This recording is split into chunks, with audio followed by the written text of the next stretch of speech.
Hello, high, আসসালামু আলাইকুম। সবাই কেমন আছেন? আশা করি সবাই অনেক ভালো আছেন। আজ আপনাদের সামনে আরেকটি রেসিপি শেয়ার করব, রোস্ট। আমি কিছু পরিমাণ মুরগি আগে পরিষ্কার করে ধুয়ে নিয়েছি। এবার দিয়েছি স্বাদ মতো লবণ, দিয়েছি আদা রসুন বাটা, দিয়েছি 3 টেবিল চামচ মতো টক দই, এটা বাসারই তৈরি। এবার দিয়েছিলাম 1 কোয়া লেবু, দিয়েছি হাফ চামচ শুকনা মরিচ।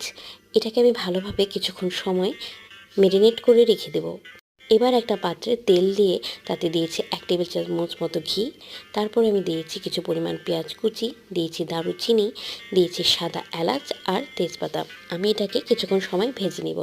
এরপর আমি রোস্টগুলোকে এই তেলেই আমি অ্যাড করব। আমি আলাদা করে রোস্ট ভাজি না, এভাবেই এক পিঠ ভাজা হয়ে গেলে আমি অন্য পিঠ আবারও ভাজি।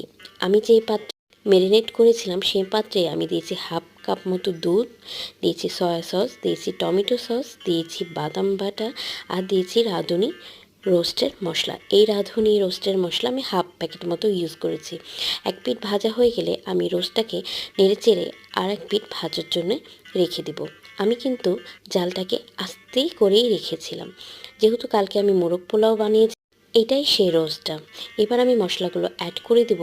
নামানোর আগে আমি দিয়েছিলাম সামান্য চিনি, দিয়েছি 1 টেবিল চামচ মতো ঘি আর দিয়েছিলাম কাঁচা মরিচ। ব্যাস, এরপরে আমার রেডি হয়ে গেল রোস্ট। এটা কিন্তু